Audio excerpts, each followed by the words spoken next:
जय मसीह की। स्वागत है आपका आपके अपने चैनल एस के अनमोल प्रेम पर। अगर आप हर रात यीशु मसीह से बस ये एक बात कहने लगे तो आपका जीवन पूरी तरह बदल जाएगा। ये कोई साधारण वाक्य नहीं, बल्कि आत्मा को छू लेने वाली सच्चाई है। आज की ये प्रार्थना आपकी आत्मा की प्यास बुझा सकती है, आपके टूटे हुए जीवन को जोड़ सकती है और आपके भविष्य को एक नया मोड़ दे सकती है। इसलिए कृपया वीडियो को पूरा देखें, अभी लाइक करें, चैनल को सब्सक्राइब करें और नीचे कमेंट में आमीन जरूर लिखें, क्योंकि अंत में हम आपके लिए और आपके परिवार के लिए एक विशेष प्रार्थना करने वाले हैं, जिसे प्रभु ने हम सबके लिए रखा है। रात की वो एक बात जो यीशु मसीह से कहनी है, वो क्या है?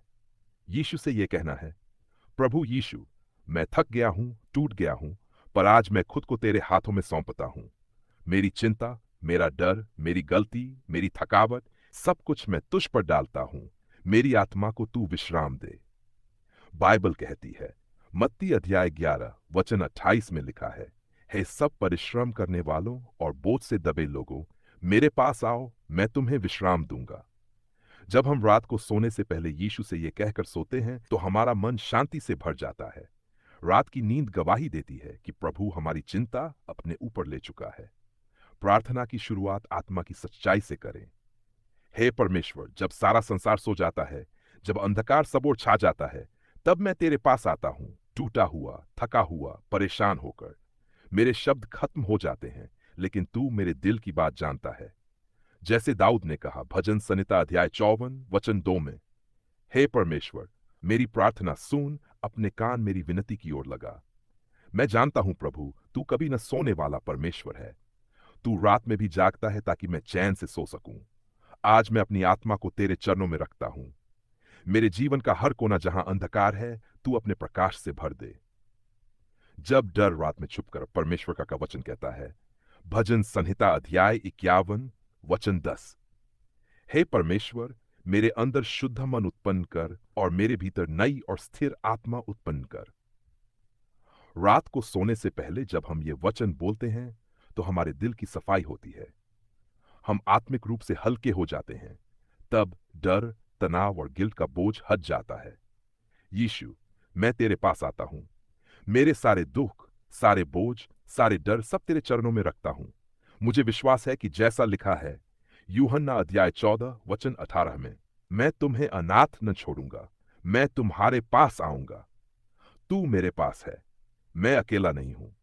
तेरा प्रेम मेरी डाल है, तेरी शांति मेरी चादर है, तेरी उपस्थिति मेरी सुरक्षा। रात की नींद को यीशु की गोद समझो। जब हम प्रभु की उपस्थिति में सोते हैं तो हमें डरने की कोई बात नहीं रहती। भजन संहिता अध्याय 4 वचन 8 में दाऊद कहता है, मैं शांति से लेटूंगा और सो जाऊंगा, क्योंकि हे यहोवा, केवल तू ही मुझे सुरक्षित निवास कराता है। हर रात अपने बिस्तर को एक वेदी बना दो जहां तुम यीशु से बात करते हो। उससे कहो, प्रभु तू ही मेरा शरण है, तू ही मेरा सहारा है, मैं अब तुझ पर भरोसा करता हूं। अपने गुनाहों की माफी मांगो। रात का आत्मिक स्नान, प्रभु मेरी आत्मा को धो दे। जैसे दाऊद ने कहा भजन संहिता 51 वचन 7, हिसोप से मुझे छिड़क तो मैं शुद्ध हो जाऊंगा, मुझे धो और मैं हिम से भी अधिक उज्जवल हो जाऊंगा। रात सोने से पहले मैं अपने गुनाह, अपनी कमजोरी, अपनी विफलताओं को तेरे सामने रखता हूं। मुझे नया बना दे, मुझे पुनः जीवित कर दे। अपने कल को प्रभु को सौंप दो। कल क्या होगा मुझे नहीं पता, लेकिन मुझे यह भरोसा है कि तू पहले ही मेरे कल में है।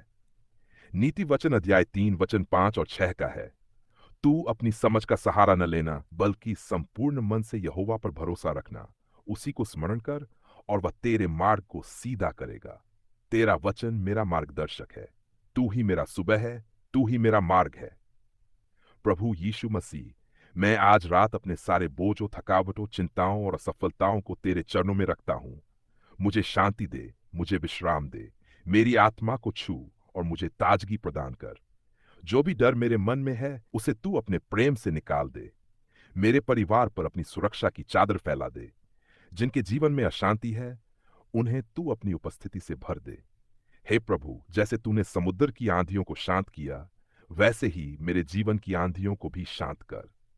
जैसे तूने लाजर को कब्र से बाहर बुलाया, वैसे ही मेरे मरे हुए विश्वास को पुनर्जीवित कर।